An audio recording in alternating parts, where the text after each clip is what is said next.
Dan di bagian terakhir ini, dikatakan tadi di bagian Injil, ada 70 murid ya yang mengikuti Yesus. Dan salah satu murid itu punya talenta, yaitu bernyanyi. Maka saya akan membahasakan salah satu murid itu dalam lagu yang berikut ini. Kemanakah kami mencari kasih sejati? Kemanakah kami berseru saat badai datang menderu?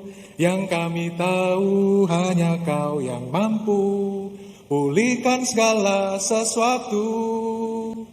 Kami perlu Kau, keajaiban-Mu.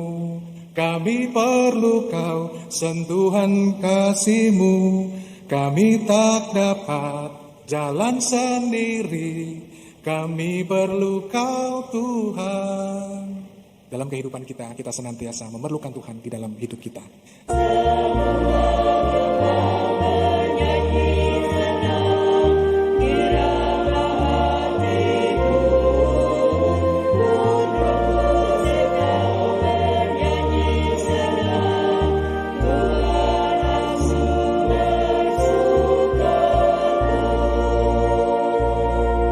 Dalam nama Bapa dan Putera dan Roh Kudus.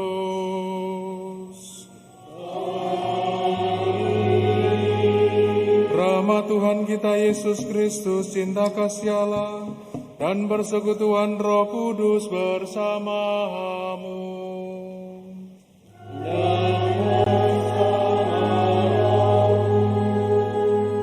Oma dan Opa, Ibu dan Bapak, Saudara-saudari, teman-teman muda, serta anak-anak yang dikasihi Tuhan. Selamat sore semuanya. Selamat sore. Apa kabar? Baik. Pada kesempatan sore hari ini kita bersama-sama dengan penuh sukacita dan kegembiraan ingin datang kepada Tuhan, membawa ungkapan syukur kita, serta juga membawa intensi-intensi yang tadi sudah ditayangkan dan kita doakan bersama. Kita juga bawa wujud-wujud pribadi kita, komunitas kita, dan keluarga kita. Mari kita datang mengawali Ekaristi pada kesempatan Minggu Biasa yang ke-14 ini. Seraya kita menyesali segala dosa dan kelemahan kita, agar kita sungguh layak dan pantas merayakan misteri suci ini. Tuhan Yesus Kristus, Engkau diutus untuk menyembuhkan orang yang remuk redam hatinya. Tuhan, kasihanilah kami. Engkau datang untuk memanggil orang yang berdosa. Kristus, kasihanilah kami. Engkau duduk di sebelah kanan Bapa sebagai pengantara kami. Tuhan, kasihanilah kami. Semoga Allah yang Maha Kuasa mengasihani kita, mengampuni dosa kita, dan menghantar kita ke hidup yang kekal. Marilah berdoa. Ya Allah, dalam diri Putra-Mu Engkau berkenan mengalirkan damai sejahtera bagi kami.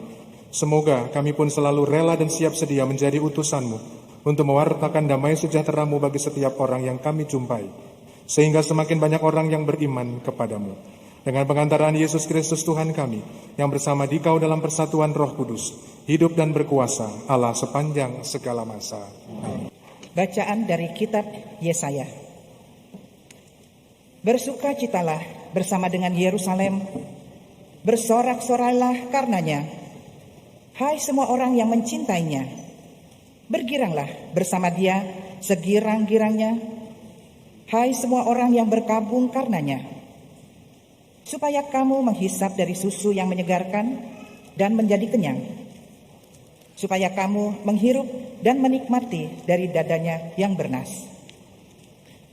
Sebab beginilah firman Tuhan, sesungguhnya aku mengalirkan kepada Yerusalem keselamatan seperti sungai, dan kekayaan bangsa-bangsa seperti batang air yang membanjir.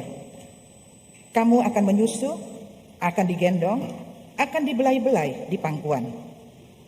Seperti seorang yang dihibur ibunya, demikianlah kamu akan kuhibur. Kamu akan dihibur di Yerusalem.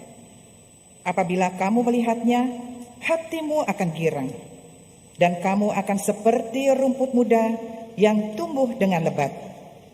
Maka tangan Tuhan akan nyata kepada hamba-hambanya. Demikianlah sabda Tuhan. Syukur pada Allah. Bersorak-sorailah bagi Tuhan, hai seluruh bumi.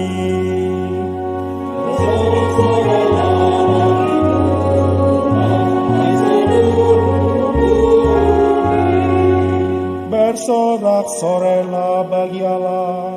Hai seluruh bumi, mazmurkanlah kemuliaan namanya, muliakanlah dia dengan puji-pujian. Katakanlah kepada Allah, betapa dahsyat segala pekerjaanmu.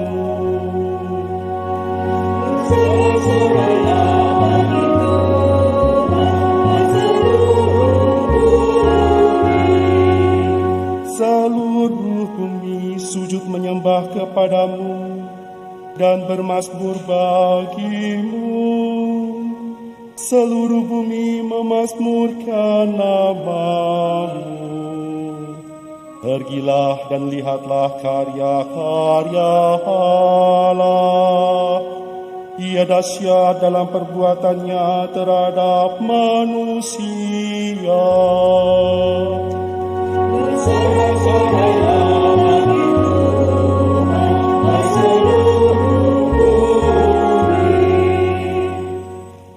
Bacaan dari surat Rasul Paulus kepada jemaat di Galatia. Saudara-saudara, aku sekali-kali tidak mau bermegah selain dalam salib Tuhan kita Yesus Kristus. Sebab olehnya dunia telah disalibkan bagiku dan aku bagi dunia. Sebab bersunat atau tidak bersunat tidak ada artinya, tetapi menjadi ciptaan baru itulah yang ada artinya. Bagi semua orang yang memberi dirinya dipimpin oleh patokan ini, dan bagi semua orang yang menjadi milik Allah, turunlah kiranya damai sejahtera dan rahmat. Selanjutnya, janganlah ada orang yang menyusahkan aku, karena pada tubuhku ada tanda-tanda milik Yesus. Saudara-saudara, kasih karunia Tuhan kita Yesus Kristus menyertai rohmu. Amin. Demikianlah sabda Tuhan. Syukur pada Allah. Haleluya, haleluya, haleluya.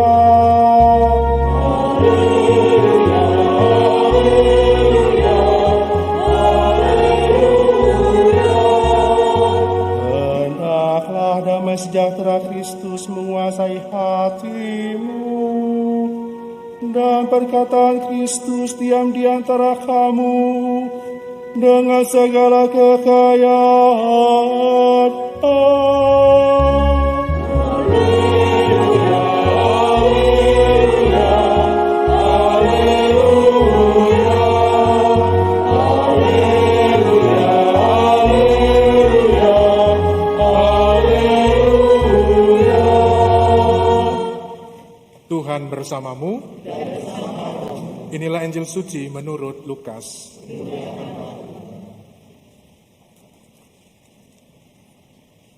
Sekali peristiwa, Tuhan menunjuk 70 murid yang lain. Ia lalu mengutus mereka berdua-dua mendahului ke setiap kota dan tempat yang hendak dikunjunginya. Katanya kepada mereka, "Tuaian memang banyak, tetapi pekerja sedikit. Sebab itu mintalah kepada Tuhan pemilik tuaian, agar ia mengirimkan pekerja-pekerja untuk tuaian itu. Pergilah, sesungguhnya aku mengutus kamu seperti anak domba ke tengah-tengah serigala. Janganlah membawa pundi-pundi atau kantong berbekalan atau kasut, dan janganlah memberi salam kepada siapapun selama dalam perjalanan. Kalau kamu memasuki suatu rumah, katakanlah lebih dahulu, damai bagi rumah ini. Jika di situ ada orang yang layak menerima damai, maka salammu itu akan tinggal padanya. Tetapi jika tidak, salammu itu kembali kepadamu. Tinggallah dalam rumah itu, makan dan minumlah apa yang diberikan kepadamu, sebab seorang pekerja patut mendapat upahnya. Janganlah berpindah-pindah rumah. Jika kamu masuk ke dalam sebuah kota dan diterima di situ, makanlah apa yang dihidangkan kepadamu, dan sembuhkanlah orang-orang sakit yang ada di situ. Dan katakanlah kepada mereka, kerajaan Allah sudah dekat padamu." Demikianlah sabda Tuhan.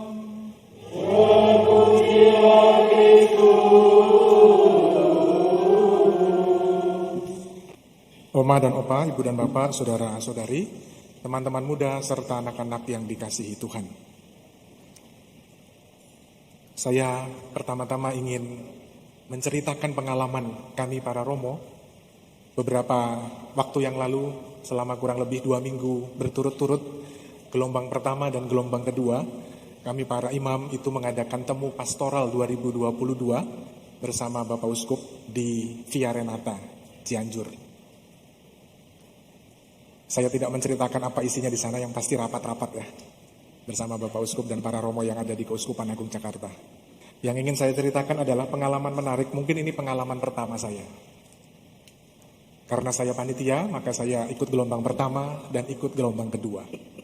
Yang mengesan bagi saya adalah ketika dalam perjalanan pulang menuju Cianjur ke Jakarta. Karena tahu di pengalaman yang pertama, di gelombang pertama, karena situasi liburan sekolah, situasinya juga macet, mengarah ke sana maupun mengarah pulang ke Jakarta, maka pertemuan yang tadinya 4 hari sampai hari Kamis, panitia bersama Romo Vikjen dan Bapak Uskup memutuskan untuk dipercepat, supaya kita bisa berakhir di hari Rabu. Kalau gelombang pertama berhentinya di hari Rabu setelah makan malam, dan gelombang kedua berhentinya selesai rapatnya di hari Rabu setelah makan siang. Dengan harapan sore hari kita sudah bisa berjumpa di paroki masing-masing di Jakarta. Tetapi yang terjadi adalah setelah makan siang saya bersama Romo Hendar dan Romo Suto, saya mengantar mereka berdua bersama-sama kita dalam satu mobil. Kita berangkat start dari sana jam 2, setengah 2, jam 2, sampai di Jakarta jam 9 malam. Itu pengalaman, mungkin pengalaman pertama saya dari Cianjur menuju Jakarta ya. Kurang lebih sekitar 7 jam. Tapi bagi saya mencoba merefleksikan perjalanan itu ya. Pasti capek, pasti lama, pasti memakan waktu, tenaga, energi. Karena tidak selancar yang dibayangkan. Kurang lebih jam 7 atau setengah 8 saya masih ada di Gadok. Lalu harus berjuang untuk sampai ke Jakarta kurang lebih pukul 9 malam. Tetapi yang saya coba refleksikan dari pengalaman itu, bagaimana ketika nyetir, lalu berbincang-bincang bersama para Romo, membicarakan banyak hal mulai dari yang serius sampai bercanda ya. Itu 7 jam bisa dibayangkan tuh ngobrol apa aja itu ya pokoknya. Dari A sampai Z, dari Z balik lagi ke A dan seterusnya. Tetapi yang menarik bagi saya adalah kalau secara manusia kita melihat pengalaman demikian, itu pasti melelahkan, pasti. Bisa dibayangkan banyak waktu yang dibuang di jalan, yang harusnya kita bisa melakukan pelayanan macam-macam, tetapi kita habiskan di jalan selama 7 jam. Tetapi perjumpaan selama 7 jam dan pengalaman yang saya ambil, refleksi saya adalah bagaimana tetap setia dan tekun di dalam mengatasi aneka macam tantangan dan kesulitan yang ada. Ya meskipun memang nggak bisa putar balik juga ya kan, nggak ada cara lain ya harus mengikuti jalan itu karena sudah terlanjur masuk di jalan utama itu. Maka kalau saya tanya juga kepada kita semua yang hadir di sini maupun yang mengikuti secara live streaming dari MNC, pilih mana? Hidup dalam penderitaan atau hidup dalam sukacita? Ya sukacita Romo, mana ada. Pilihnya hidup dalam penderitaan ya. Pilihnya hidup dalam kesusahan. Pilih mana? Hidupnya bersusah payah atau kita kepengen sesuatu yang bersantai-santai dan bisa menikmati banyak hal? Pilih yang bersusah payah atau bersantai-santai? Ragu-ragu jawabannya. Takut ya kan, karena direkam ya. Mau santai-santai itu pilihan. Mau bersusah payah itu juga pilihan. Tapi mungkin ada orang-orang tertentu yang gak bisa milih ya, dapatnya susah terus gitu ya. Payah terus ya kan, harus berjuang di dalam hidup dan lain sebagainya. Ibu bapak, saudara-saudari yang dikasihi Tuhan, bacaan-bacaan hari ini, terutama bacaan Injil, mengingatkan saya sekurang-kurangnya kita sebagai orang beriman Kristiani, kita siap menjadi utusan-utusan Tuhan yang kalau dalam bahasa Injilnya dikatakan adalah siap diutus seperti anak domba ke tengah-tengah serigala. Dan jangan membawa bekal apapun selama dalam perjalanan. Artinya, Tuhan Yesus mau mengajak kita bersama sebagai orang beriman Kristiani, buat kita yang mengaku menjadi pengikut-pengikut Tuhan, kita keluar dari yang namanya zona nyaman. Kalau tidak hati-hati, dunia kita, anak zaman kita sekarang ini, itu pasti mencarinya adalah sesuatu yang cepat, instan, nikmat. Setuju? Ya, maunya begitu ya kan ya. Cepat, instan, dan nikmat. Dunia menawarkan itu kepada kita. Lalu pertanyaannya, apakah nggak boleh, Romo? Persoalannya bukan soal boleh atau tidak boleh. Tetapi persoalannya adalah bagaimana kita sebagai orang beriman Kristiani melihat segala macam realita yang ada di lingkungan sekitar kita, realita yang ada di keluarga kita, realita yang ada di komunitas kita, bahkan mungkin di lingkungan pekerjaan kita. Bisa jadi kita akan menemukan aneka tantangan ataupun kesulitan. Kalau demikian ceritanya, Tuhan Yesus ingin mengajak kita untuk tidak mudah patah semangat, tidak mudah berguguran, tidak mudah putus asa.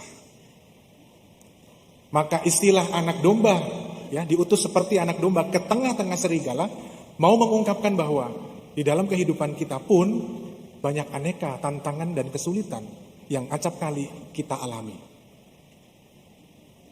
Lalu pertanyaan berikutnya adalah, kalau kita betul-betul mengalami hal demikian, Yesus mengatakan dan mengumpamakan, janganlah membawa pundi-pundi atau bekal atau kasut.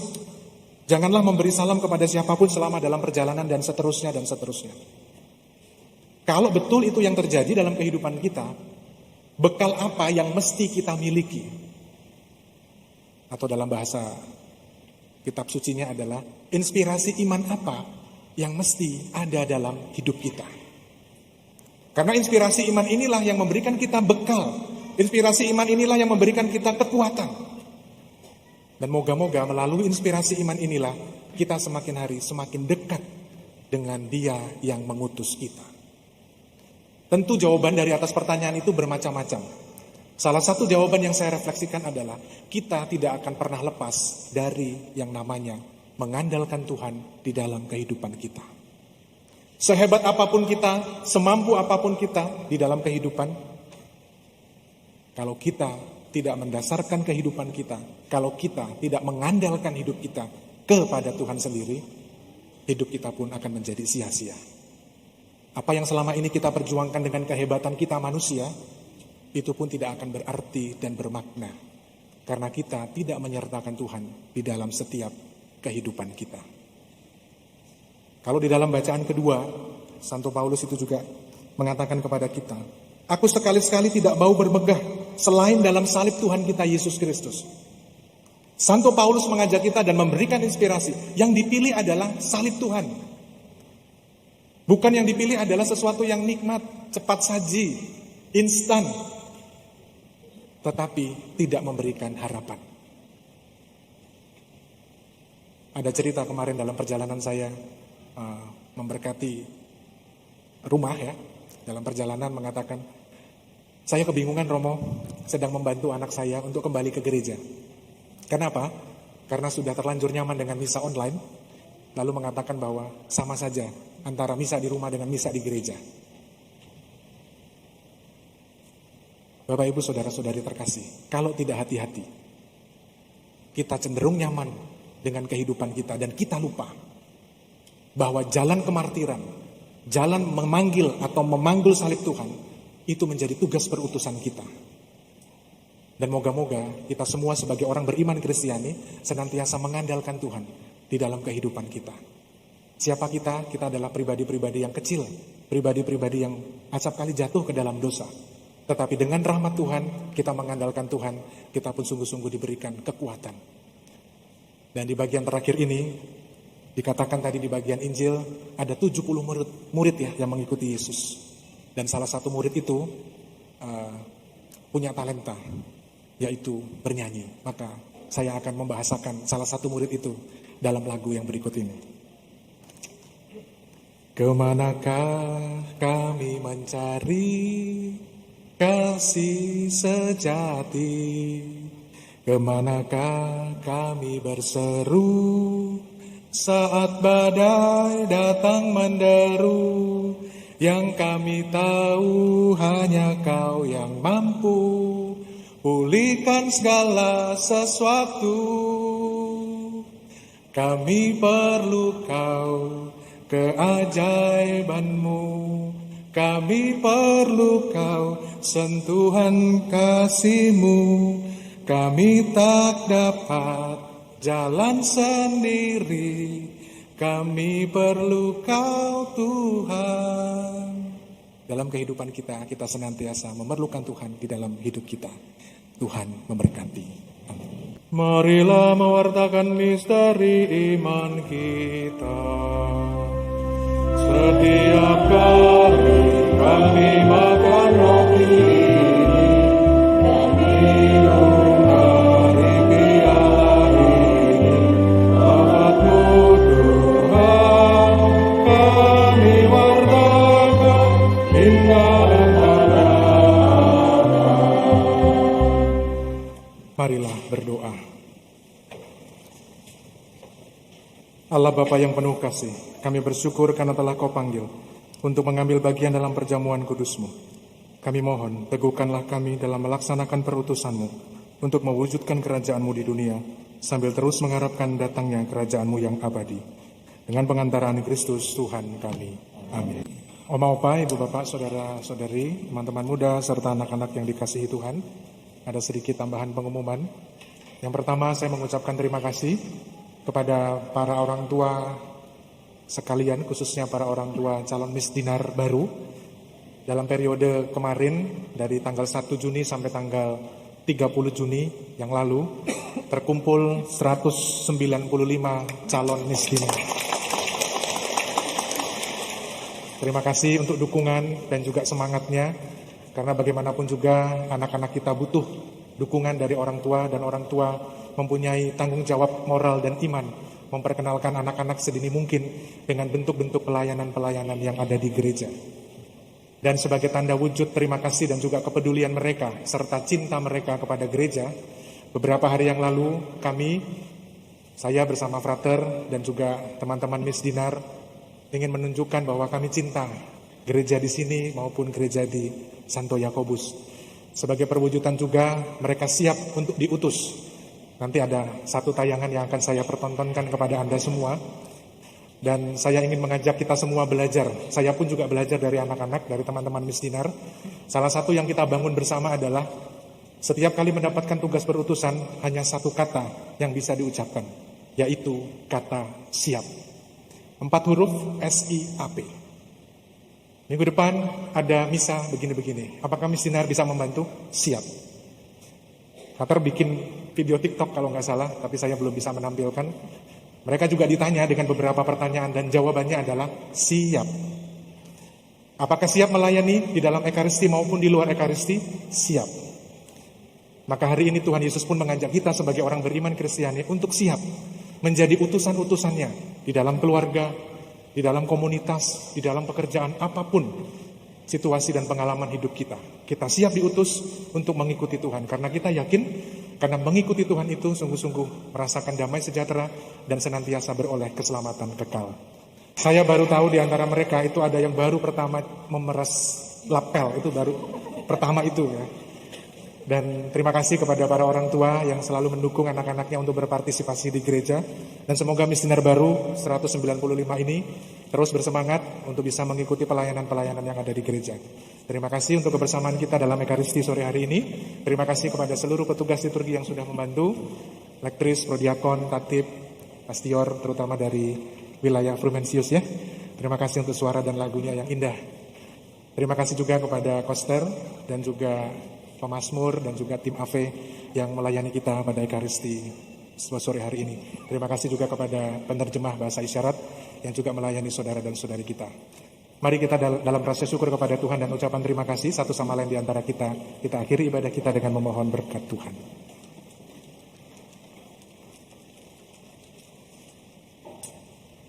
Tuhan bersamamu. Semoga Allah Bapa yang Maha Baik senantiasa menyertai dan memberkati kita sekalian dalam nama Bapa dan Putra dan Roh Kudus. Amin. Saudari-saudaraku terkasih, pergilah, misa sudah selesai.